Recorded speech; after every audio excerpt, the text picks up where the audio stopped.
All right, everybody, welcome back to the warm front page. What's similar? What's different? Still going to label this Earth. And again, you may get sick of drawing these things, but just to keep the perspective on the idea that we're looking at this from the side, I'll draw a little house and a little tree. I'll just do one of them this time. Now we're talking about warm air moving into town. What's similar? Warm air is less dense, always. So the warm air is going to do the rising. Rising air still is going to expand and cool and lead to clouds. What's different is the speed at which it happens and the way in which it happens. Because the warm air, as it moves in, and we're going to label that air mass, because we're such air mass pros, as MT, maritime tropical. Let's make that bigger. Maritime tropical air is moving into town. Where it contacts the ground, in fact, I didn't do that up here, did I? Uh-oh. It's getting late. I'm making mistakes. Where it contacts the ground, that's going to be what we call the front. When we go do fronts in a few minutes. That's the front right there. So I'm going to draw the front right here. Front.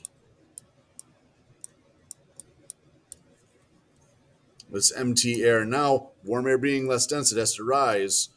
So its mechanism of moving forward is to like rise up over the colder air and much more gently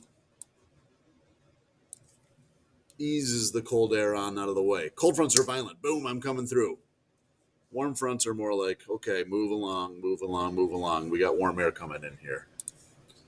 So the MT air would be getting that continental polar air out of the way now. It's like the opposite of what we did before. Before we said the CP's moving in and knocking the MT out. Now the MT's moving in and pushing the CP out. But it does it differently. It does it with this nice gentle rise and kind of just dragging it and wedging it along as it goes. If you remember up here, I mean, we're going to say the opposite of all this stuff, right? In fact, you can't copy paste here. But what's your suspicion? If quickly rising air makes very tall clouds, what do you think slowly rising air is going to make? What's your guess? So warm fronts, first off, warm fronts move slowly. Warm fronts make the air, therefore, rise slowly. And then again, instead of getting very tall clouds, what you get with these is more, we call them stratus. They're more like sheet-like, pancake-like clouds. They're a little thinner, or well, they're much thinner, but they're much broader. So you get thinner. Is it weird to say thinner and wider? I don't think so. What do you think? Thinner, wider clouds, like pancakes. So we'll draw those in here. If you hop into an airplane, you can pop right through these things pretty quickly. They're not terribly thick, but they cover like entire regions, like they did today on 112.22. Should it ever pop up, and again, I'm pretty confident that it won't. These are called stratus clouds. What's different is rather than that violent boom storm, now you're getting this nice gentle thing where the storms are happening way up here. And instead of it being like a violent fast storm because the clouds are so large, this is going to be more the situation where it's showers. When you did your station models, you may remember that there was a symbol for rain and a symbol for rain showers. And there was a symbol for snow and a symbol for snow showers. And people said, what's the difference? This is kind of that. That the storms here, what you're going to have are days of showers. Just those days where it's like kind of raining all day long or snowing all day long.